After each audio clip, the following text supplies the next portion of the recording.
নমস্কাৰ সকলোকে আজিৰ ভিডিঅ'টোলৈ মই বিশ্বজিত বৰাই স্বাগতম জনাইছো। আজি আমি গাহৰি পালকসকলৰ বাবে এটা অতি গুৰুত্বপূৰ্ণ ভিডিঅ' লৈ আহিছো। গাহৰি পালকসকলে কি নিয়ম মানি চলিব লাগিব এই সংক্ৰান্তত পশু চিকিৎসা বিষয়া ডাক্তৰ নাৰায়ণ চন্দ্ৰ দেউৰীৰ পৰামৰ্শ আপোনালোকৰ মাজত উপস্থাপন কৰিছো। আহকচোন আজিৰ ভিডিঅ'টো আৰম্ভ কৰো। প্ৰথম কথা হ'ল গাহৰি পালকসকলৰ যিটো খুব চাফ চিকুণটো প্ৰথমতে চাফ চিকুণটোৱে মেইন, যিটো বায়'চিকিউৰিটি বুলি কওঁ আমি।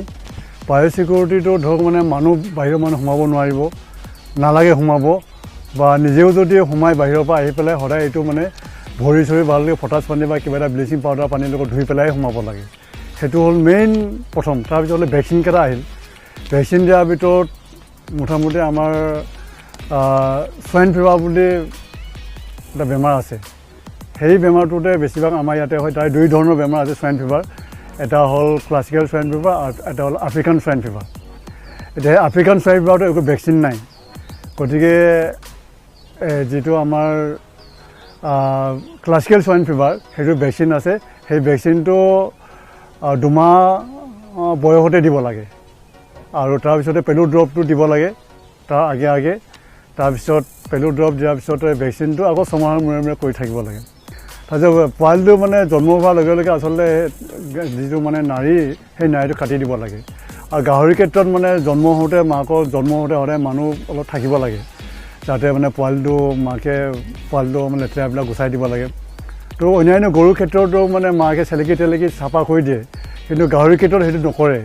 মানুহে নিজে অলপ লাগেতকৈ চাফা তাফা কৰি পেলাই আৰু ছিষ্টেমটো কৰিব লাগে, যাতে মাকে হেঁচা মাৰি পেলাই পোৱালি নামাৰে। সেইটো এটা ডাঙৰ প্ৰব্লেম। মাকে হেঁচা মাৰি পেলাই বহুত পোৱালি মাৰে। সেই ছিষ্টেমটো কৰি ল'ব লাগে ফাৰ্মাৰবিলাকে। আৰু বেমাৰ তেনেকুৱা ধৰণৰ অন্যান্য বেমাৰবিলাক হওক কলেৰা বুলি এটা আছে, আৰু তেনেকৈ বিভিন্ন ধৰণৰ হাগনি বেমাৰ আছে। এইবিলাকৰ লগত যদি খুব চাফ চিকুণ কৰি পেলাই মাজে সময়ে পেলু ড্ৰপ খুৱাই ভেকচিনকেইটা মাৰিলে, বায়'চিকিউৰিটি যিটো কৈছোঁ মই, সেই বায়'চিকিউৰিটিটোত ধৰক খুব চাফ চিকুণ, আৰু বাহিৰৰ পৰা মানুহ সোমাব নালাগে, বা গাহৰিখিনি এনেকৈ এৰি দিব নালাগে। সেনেকুৱা হ'লে বা তেনেকুৱা ধৰণৰ বেমাৰ যদি হোৱা বুলি গম পায়, সেই এৰিয়ালৈ মানুহ যাব নালাগে, বা তাৰ পৰা মানুহ আহিব দিব নালাগে। আৰু তেনেকুৱা ধৰণৰ কোনো বেপাৰীৰ যোনবিলাক আহে যদিও বেপাৰীবিলাককো সোমাব দিব নালাগে।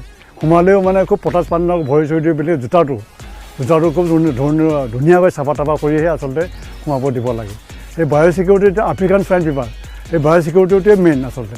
তেনেকৈ দানাবিলাক আনি পেলাই অলপমান গৰম কৰি পেলাই খুৱাব লাগে, তেতিয়াহ'লে বহুতখিনি বাচি থকা যায়।